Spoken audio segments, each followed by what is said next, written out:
Hello friends, welcome to onlinepsa.in। आज हम अपने इस वीडियो में आपके लिए सबसे इम्पॉर्टेंट चीज़ लेके आ रहे हैं, एक्सरसाइज 1.3। मैं क्यों बोल रहा हूँ ये सबसे इम्पॉर्टेंट चीज़, क्योंकि ये एक्चुअली में एग्जामिनेशन पॉइंट ऑफ व्यू से, सीबीएसई बोर्ड एग्जामिनेशन के पॉइंट ऑफ व्यू से सबसे ज़्यादा इम्पॉर्टेंट एक्सरसाइज है रैशनल नंबर चैप्टर में। क्यों? इस चैप्टर में क्या है, चलिए देखते जल्दी से। इस चैप्टर में, इस एक्सरसाइज में हमें क्या पढ़ना है। इस एक्सरसाइज में मेनली सबसे ज़रूरी चीज़ जो हमें पढ़ना है वो है कि हमें इरेशनलिटी प्रूफ करना है। Irrationality proof, proving irrationality.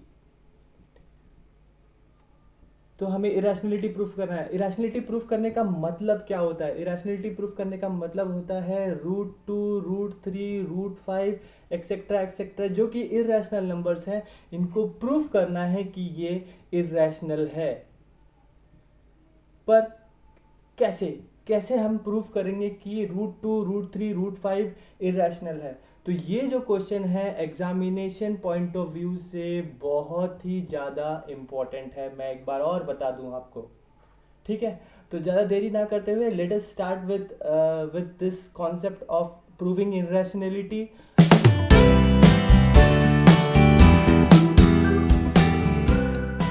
हमारे YouTube चैनल onlinepsa.in को सब्सक्राइब करने के लिए ये सब्सक्राइब बटन दबाएं और साथ ही नजर आने वाली घंटी पर क्लिक करें। Send me all notification for this channel पे टिक करें और सेव करें। इससे जैसे ही हम कोई वीडियो अपलोड करेंगे आपको एक नोटिफिकेशन मिल जाएगा और आप हमारा हर वीडियो सबसे पहले देख पाएंगे। इरेशनलिटी प्रूफ करने से पहले हमें जो चीज़ सबसे ज़्यादा जानने की ज़रूरत है, कुछ कॉन्सेप्ट्स ऐसे हैं जिसे जानने बहुत ज़्यादा ज़रूरी है, ठीक है? वो कॉन्सेप्ट कौन कौन से कॉन्सेप्ट हैं? बिना उन कॉन्सेप्ट को जाने हम इसको प्रूफ नहीं कर सकते, और अगर प्रूफ कर भी लिए तो हम उसको समझ नहीं पाएंगे। Are you getting what I am saying? तो वो कॉन्सेप्ट कौन कौन से हैं जो इस एक्सरसाइज को करने से पहले हमें जानना जरूरी है? तो सबसे पहला कॉन्सेप्ट ये है कि क्या होता है इरेशनल नंबर। तो आप लोगों को पता है what are irrational numbers. Irrational numbers, तो ये क्या होता है? इरेशनल नंबर्स क्या होता है? हमने 9th क्लास में ये पढ़ा है कि कोई भी नंबर जिसको हम p/q के फॉर्म में एक्सप्रेस नहीं कर सकते वो होते हैं इरेशनल नंबर, जैसे कि हमें पहले से पता है। तो क्या क्या हो गए वो? √2, √3, √5, √7 एक्सेट्रा एक्सेट्रा, ठीक है? तो पर सवाल अभी ये बनता है कि ये इरेशनल कैसे है, या हम इसे इरेशनल प्रूफ कैसे करेंगे, जैसा कि एग्जामिनेशन में आएगा, ठीक है? जो सेकंड कॉन्सेप्ट जो कि आपको जानना है, जो कि आपको आना चाहिए, वो कॉन्सेप्ट है कॉन्सेप्ट ऑफ को प्राइम। तो को प्राइम नंबर्स किसे कहते हैं? तो आपको इरेशनलिटी प्रूफ करने के लिए ये को प्राइम का कॉन्सेप्ट भी आना चाहिए। क्या होता है को प्राइम नंबर्स? चलिए समझते हैं। Coprime numbers actually pair of numbers हैं। This is a pair of numbers, या फिर set of number, pair of number. तो क्या खास बात है उन दोनों नंबर, उन पेयर ऑफ नंबर में क्या खास बात होगी? खास बात यह होगी कि दोनों का जो HCF है, highest common factor, whose HCF, that is highest common factor, is 1। उनका जो हाईएस्ट कॉमन फैक्टर होगा वो सिर्फ और सिर्फ 1 होगा। चलिए दो चार एग्जाम्पल देखते हैं कि को प्राइम नंबर्स के, एग्जाम्पल ऑफ को प्राइम नंबर्स, ठीक है? तो एग्जाम्पल के तौर पे जैसे 2, 3, क्या ये दोनों को प्राइम नंबर है? हाँ, ये दोनों को प्राइम नंबर है, क्योंकि 2 का फैक्टर हो गया 1, 2, और 3 के फैक्टर हो गए 1, 3। So what is common, what is the common between these two? It's common factor, इन दोनों के कॉमन फैक्टर के बीच में क्या कॉमन है? तो हम देख रहे हैं 1 कॉमन है, तो ये दोनों को प्राइम हुआ, ठीक है? तो हम इसे कहेंगे को प्राइम। चलिए एक और एग्जाम्पल लेते हैं। फॉर एग्जाम्पल हमारे पास है 6 एंड 8, क्या ये दोनों को प्राइम है? नहीं, क्योंकि 6 का प्राइम फैक्टर है 1, 2, 3 और 6, और 8 का जो प्राइम फैक्टराइजेशन जब हम करेंगे तो उसके फैक्टर्स निकलते हैं 1, 2, 4 and 8। So what is the common between these two common factors? The common thing is 1 and 2। दो नंबर इसके दो 1 और 2 दोनों इनके कॉमन फैक्टर्स है, तो ये को प्राइम नहीं है। तो ये दोनों 6 और 8 को प्राइम नहीं है, पर 2 और 3 को प्राइम है, क्योंकि इनके जो कॉमन फैक्टर है, हाईएस्ट कॉमन फैक्टर, वो कि सिर्फ और सिर्फ 1 हो। तो वो दो number, for example 8 and 9, 8 and 9 के कॉमन फैक्टर होंगे 1, क्योंकि 8 का होता है 1 2 4 8, जबकि 9 का होता है 1 3 9। तो इन दोनों में जो कॉमन हम देख रहे हैं वो ये है, सिर्फ वन कॉमन फैक्टर है। तो हम कहेंगे कि 8 और 9 को प्राइम है एक दूसरे से। ठीक है, तो को प्राइम नंबर्स कौन से नंबर हो गए? को प्राइम नंबर्स वो नंबर हो गए जिनके, वो दो नंबर हो गए जिनके HCF 1 होंगे।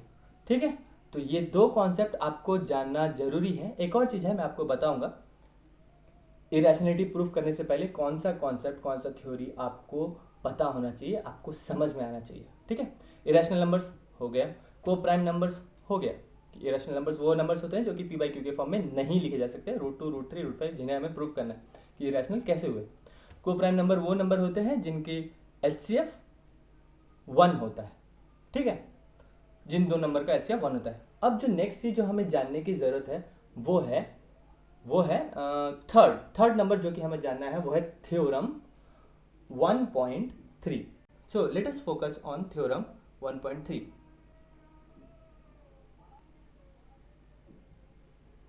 Theorem 1.3 says that let P be a prime number, P कोई भी एक प्राइम नंबर है अगर P divides a square, if P divide करेगा किसी भी स्क्वायर नंबर को, if P divides a square, then P divides a also। चलिए समझते हैं कि इस थ्योरम का मतलब क्या है। ठीक है, तो P कोई एक प्राइम नंबर है, मान लेते हैं 5 एक प्राइम नंबर है। कहा जा रहा है कि अगर P डिवाइड्स a स्क्वायर, अगर P a स्क्वायर को डिवाइड करेगा तो P a को भी डिवाइड करेगा, ये थ्योरम 1.3 कहता है। जैसे a स्क्वायर के तौर पे हम मानते हैं 25 इज अ स्क्वायर नंबर। ठीक है, तो P a स्क्वायर को डिवाइड कर रहा है, P can divide a square ना, 5 divides 25, 5 5 25, so P divides a square, so P divides a also, P 5 को भी डिवाइड करेगा, दैट इज ऑब्वियस, क्योंकि P 5 को भी डिवाइड कर सकता है। ठीक है, पर मान लेते हैं कि 5 यहाँ पर 36 लेते हैं, क्या P a स्क्वायर को डिवाइड कर सकता है? नहीं, P is not able to divide 36, 5 36 को कंप्लीटली डिवाइड नहीं कर सकता, 5 7 35, 1 इज द रिमाइंडर, तो 5 a स्क्वायर को इन दिस केस नहीं डिवाइड कर सकता, तो a को भी डिवाइड नहीं कर पाएगा। ठीक है, तो बेसिकली मतलब ये है कि अगर कोई भी प्राइम नंबर जस्ट लाइक 7 कोई भी नंबर का स्क्वायर को, कोई भी स्क्वायर नंबर को डिवाइड कर रहा है, फॉर एग्जांपल 7 डिवाइड करता है 49 को, अगर 7 49 को डिवाइड करता है, जैसे हम जानते हैं करता है, तो 7 को भी डिवाइड करेगा, a को भी डिवाइड करेगा। ठीक है, बिकॉज 49 अगर a स्क्वायर हुआ तो a होगा उसका स्क्वायर रूट, क्या होगा? 7। ठीक है, जस्ट लाइक अगर 8 64 को डिवाइड कर रहा है, डिवाइड कर सकता है, तो 8 को भी डिवाइड करेगा, जैसे कि हम जानते हैं। तो यही थ्योरम 1.3 कह रहा है कि अगर कोई भी प्राइम नंबर P अगर a स्क्वायर को डिवाइड कर सकता है, ठीक है, if P divides a square, sorry here P divides a square, then हम क्या कह सकते हैं कि P डिवाइड्स a ऑल्सो, तो P a को भी डिवाइड करेगा। समझ में आ गया? ठीक है, तो अभी तक हमने ये सीखा कि एक्सरसाइज 1.3 में इरेशनलिटी प्रूफ करने के लिए किसी भी नंबर का, वेदर इट इज √2 √3 √5, इसको प्रूफ करने के लिए हमें 2-3 चीज़ें का कॉन्सेप्ट जानना जरूरी था। वो कॉन्सेप्ट थे, इरेशनल नंबर किसे कहते हैं, इरेशनल नंबर्स। दूसरा कॉन्सेप्ट था को प्राइम नंबर्स किसे कहते हैं, और तीसरा कॉन्सेप्ट है थ्योरम 1.3, और चौथा कॉन्सेप्ट जो जानना जरूरी है वो है एक मेथड, वो है तो होता है कॉन्ट्राडिक्शन मेथड, या फिर हम इसे कॉन्ट्राडिक्टरी मेथड भी कहते हैं। ठीक है, कॉन्ट्राडिक्शन मेथड। तो अभी देखते हैं चलिए कि कॉन्ट्राडिक्शन मेथड होता क्या है। तो मान लेते हैं कॉन्ट्राडिक्शन मेथड को समझने के लिए मैं आपको एक एग्जांपल देता हूँ। उस एग्जांपल को अगर आप ध्यान से सुन के समझ लें तो शायद आपको थोड़ा सा आइडिया मिल जाएगा कि कॉन्ट्राडिक्शन मेथड होता क्या है। क्लास 9 में भी हमने कॉन्ट्राडिक्शन मेथड से कुछ प्रॉब्लम सॉल्व किए थे। चलिए एक और बार समझते हैं कॉन्ट्राडिक्शन मेथड होता क्या है। मान लेते हैं कि हमें ये प्रूफ करना है, हमें प्रूफ करना है कि √2 इज इरेशनल। तो कॉन्ट्राडिक्शन मेथड में हम सबसे पहले हमें प्रूफ करना है इरेशनल, तो हम सबसे पहले मान लेंगे कि √2 इज रैशनल। ठीक है, सबसे पहले हम ये मानेंगे कि √2 इज रैशनल। देन हमने जो ये मान लिया, this is assumption, this assumption, ये जो एजम्पशन है इसे हमें रॉन्ग प्रूफ करना है, ये एजम्पशन को गलत प्रूफ करना है। ठीक है, हमें इसे गलत प्रूफ करना है, और ये एजम्पशन अगर गलत प्रूफ हो गया तो ये सही होगा। समझ में आ रही है मेरी बात? क्या है कॉन्ट्राडिक्शन मेथड? कॉन्ट्राडिक्शन मेथड में √2 इज इरेशनल ये मान लीजिए, ये हमें प्रूफ करना है, टू प्रूफ। ठीक है, अगर ये टू प्रूफ करना है तो हमें मानना क्या है, हम मान लेंगे कि ये, सबसे पहले ही मान लेंगे कि ये रैशनल नंबर है। प्रूफ करना है इरेशनल, पर मान लेंगे उसका उल्टा। जब हम रैशनल इसे मान लेंगे, फिर अपने इस अजम्पशन को रॉन्ग प्रूफ करेंगे, तो अपने आप उससे ये प्रूफ हो जाएगा कि हमने जो अजम्पशन माना है वो रॉन्ग है, देयरफॉर √2 इज इरेशनल। ठीक है, चलिए अगर आपको ये अभी भी समझ में नहीं आया तो एक और एग्जांपल लेते हैं कॉन्ट्राडिक्शन मेथड होता क्या है ये समझने के लिए। चलिए समझते हैं कि हमें प्रूफ करना है कि राम स्कूल आज नहीं गया। नहीं, हमें ये प्रूफ करना है कि राम स्कूल आज नहीं गया। ठीक है, so Ram didn't go to school. ये हमें प्रूफ करना है कि राम स्कूल नहीं गया। तो कॉन्ट्राडिक्शन मेथड में हम क्या करते हैं, सबसे पहले हम अज्यूम करते हैं कि लेट अस अज्यूम दैट क्या हम अज्यूम करेंगे इसका उल्टा। जो हमें प्रूफ करना है कि राम स्कूल नहीं गया, तो हम इसका उल्टा प्रूफ मान लेंगे। तो अज्यूम क्या करेंगे, मान लेते हैं, अज्यूम करते हैं कि राम स्कूल गया। Let us assume that Ram went to the school, ये अज्यूम किए। अब इसको हम गलत प्रूफ करेंगे, तो इसके साथ हम एक स्टेटमेंट और लिखेंगे कि but Ram's attendance is not there, attendance is not present. पर हमने जब अटेंडेंस रजिस्टर में देखा तो ये पता चला कि राम के अटेंडेंस में आज को प्रेजेंट नहीं लगा है। समझ में आ रहा है मैं जो बोल रहा हूँ? तो सबसे पहले मान लेते हैं कि राम आज स्कूल गया था। अगर राम स्कूल गया था तो उसका प्रेजेंट होना चाहिए था, पर राम का प्रेजेंट नहीं लगा है। जब राम का प्रेजेंट यहाँ पर नहीं लगा है, दैट मीन्स क्या, हमारा जो एजम्पशन है कि Ram went to the school, ये एजम्पशन गलत है, क्योंकि उसका प्रेजेंट है ही नहीं, उसका तो एब्सेंट लिखा हुआ है। Therefore our assumption is wrong. हमारा जो एजम्पशन है, जो हमने एज्यूम किया, वो एजम्पशन गलत है। अगर वो एजम्पशन गलत है, therefore Ram didn't go to school, ये प्रूफ हो गया। So this is contradiction method. ठीक है, अगर आपको अभी भी समझ में नहीं आ रहा है तो आप कमेंट सेक्शन में आप फिर से लिख सकते हैं। हम और वीडियोस बनाएंगे और आपको और एग्जांपल्स के साथ बताएंगे कि कॉन्ट्राडिक्शन मेथड होता क्या है। ठीक है, तो ये थे दो एग्जाम्पल। मैं सिंपल सा बात है कि कॉन्ट्रडिक्शन मेथड में जो प्रूफ करना रहता है उसका उल्टा को हम मान लेते हैं, और जो माने हैं, एज्यूम किए हैं, उसको रॉन्ग प्रूफ करके इसको सही ठहराते हैं। ठीक है, तो ये मेथड जो है कॉन्ट्रडिक्शन मेथड, इसका यूज करके हम आज प्रूफ करेंगे कि √2 इज इरेशनल।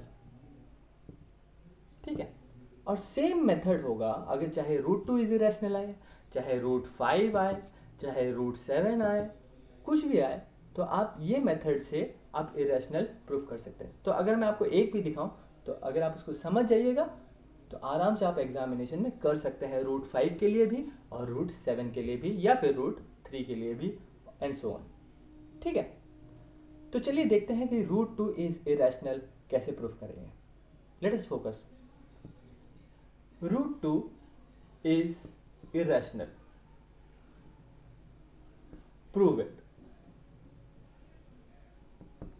या फिर प्रूव दैट √2 इज इरेशनल। ठीक है, तो सबसे पहले जैसा कि हमने कहा, assumption contradictory method, by contradictory method will prove it, by contradiction method. तो कॉन्ट्राडिक्शन मेथड में जैसे कि मैंने कहा है, लेट अस अज्यूम, हम अज्यूम करेंगे, let us assume that √2 is rational.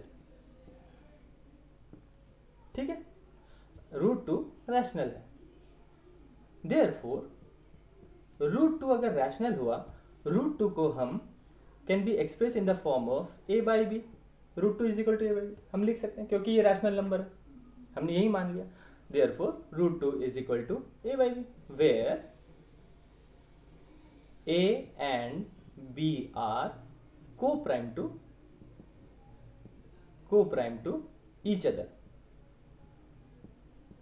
ठीक है, ये डिक्लेयर कर दिए कि a और b एक दूसरे का को-प्राइम है।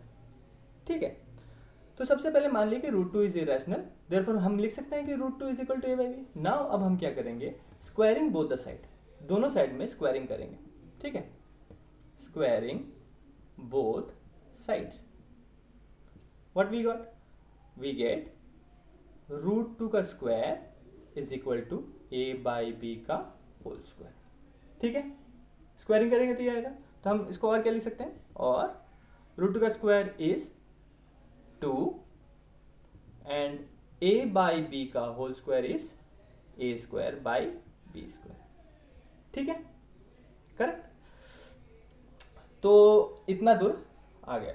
अब इससे आगे हम क्या लिखेंगे देखते हैं, और आगे हम लिख सकते हैं कि अगर हम 2 को इधर लेके आए और b को इधर लेके आए, तो हमें मिलेगा b² is equal to a²/2। Further हम ऐसा करेंगे, ट्रांसपोज करेंगे, तो b² को इधर लेके आए, 2 को इधर लेके आए, तो a²/2 आ गया हमें यहाँ से। ठीक है, अब नेक्स्ट स्टेप क्या होगा, हम क्या देख रहे हैं यहाँ पर कि 2 is a prime number and it is dividing a²। Here 2 divides a²। Therefore हम क्या कह सकते हैं, हम कह सकते हैं कि अगर 2 a² को डिवाइड कर रहा है, देयरफॉर 2 डिवाइड्स a ऑल्सो, तो 2 a को भी डिवाइड करेगा, है कि नहीं। बाय थ्योरम हमने अभी भी पढ़ा, थ्योरम 1.3। थ्योरम 1.3 से हम यही सीखे ना कि कोई भी प्राइम नंबर अगर a² को डिवाइड करता है तो वो प्राइम नंबर a को भी डिवाइड करेगा। ठीक है, अब तो हमें ये पता चला 2 डिवाइड्स a ऑल्सो। अगर 2 a को डिवाइड करेगा तो कुछ ना कुछ तो मिलेगा ना कांस्टेंट। 2 डिवाइड्स a, तो कुछ ना कुछ हमें कांस्टेंट k मिलेगा, मिलेगा कि नहीं। अगर मान लो कोई भी चीज़, जैसे 10 2 डिवाइड कर रहा है 10 को, तो हमें कुछ ना कुछ कांस्टेंट मिलता है 5। अगर 14 इज डिवाइडेड बाई 2, तो हमें कोई ना कोई कांस्टेंट मिलता है, हमें क्या मिलता है, 7 मिलता है। तो उसी तरीके से जब अगर 2 a को डिवाइड किया तो हमें कोई ना कोई k मिलेगा, कोई constant, where k is some constant. ठीक है, where k is some constant. ठीक है, और फर्दर हम क्या लिख सकते हैं इसको, देखो हम इसमें लिख सकते हैं कि a is equal to 2k, हमने इसको ट्रांसपोज कर लिया। ठीक है, अब इसको नाम देते हैं हम लोग सेकेंड और इसको नाम देते हैं 1। तो देखो ए का जो वैल्यू है, ये ए का वैल्यू हम इसमें डाल दिया, तो हमें क्या मिलेगा? देखो हमें मिलेगा यहाँ से ए का value, putting the value of a in 1 में हम डाल दिया, तो हमें क्या मिला? We get b square is equal to 2k का स्क्वायर। 2k का स्क्वायर कितना होगा? 2k का स्क्वायर होगा 4k स्क्वायर बाय 2, ठीक है, क्योंकि a square is equal to 4k square हो जाएगा। 4k स्क्वायर यहां पर डाल दिया, तो ये हो गया B square is equal to 4k square by 2, ठीक है। यहां से कैंसिल किए तो ये बना B square is equal to 2k square. यहां हम क्या देख रहे हैं कि बी स्क्वायर डिवाइड्स 2, ठीक है। 2 को हम इधर लेके आए, 2 को यहां से नीचे लेके आए, बी स्क्वायर के नीचे, ठीक है, ट्रांसपोज करके। तो हम क्या देख रहे हैं कि यहाँ B square divided by 2 is equal to K square. तो क्या देख रहे हैं कि B square is divided by 2 here also. Therefore हम क्या कह सकते हैं? देयरफॉर हम कह सकते हैं कि b is also divided by 2। अगर b स्क्वायर 2 से डिवाइड हो रहा है तो b भी 2 से डिवाइड हो जाएगा, ठीक है। तो हमें क्या पता चल रहा है? यहां हम लिख देते हैं कि here b square is divided by 2, ठीक है। Therefore b is also divided by 2। तो हमें बेसिकली अगर हम ध्यान से देखें तो हमें क्या पता चल रहा है कि ये जो 2 एक प्राइम नंबर है, ये a को भी डिवाइड कर रहा है, ये 2 एक प्राइम नंबर है जो कि b को भी डिवाइड कर रहा है, 2 a को भी डिवाइड कर रहा है, 2 b को भी डिवाइड कर रहा है। तो मेरे को एक बात बताओ, a और b को प्राइम कैसे हो सकता है? जैसा कि हमने यहां पर a और b को प्राइम मान लिया था, हमारे अजम्पशन के हिसाब से हमने √2 इज रैशनल, तो √2 equal to a by B, जहां a और b को प्राइम होना चाहिए। पर यहां हम क्या देख रहे हैं कि हमारे पास रिजल्ट जो निकल रहा है वो है 2 divides a as well as 2 divides b। तो यहां हम क्या देख रहे हैं कि 2 भी a को भी डिवाइड कर रहा है, b को भी डिवाइड कर रहा है। तो एक बात बताइए, तो क्या a और b को प्राइम हुआ? नहीं। देयरफॉर हम लिखेंगे therefore a b are not coprime, a and b are not coprime. अगर a और b को प्राइम नहीं हुआ, हमारा अजम्पशन था वो गलत हुआ। Therefore our assumption is wrong, हमारा अजम्पशन गलत हुआ। Therefore √2 is irrational, √2 is irrational. Proof हो गया, हेंस प्रूफ्ड, ठीक है। बहुत ही सिंपल था, थोड़ा दिखने में कॉम्प्लिकेटेड लग रहा होगा आपको, पर आप अगर ध्यान से करिएगा, ध्यान से समझने की कोशिश कीजिएगा तो आपको समझ में भी आएगा, और आप नेक्स्ट √3 √5 का भी खुद से सेम मेथड, बिल्कुल सेम मेथड से आप इसको कर सकते हैं, ठीक है। तो एक और बार देखते हैं कि हमने किया क्या।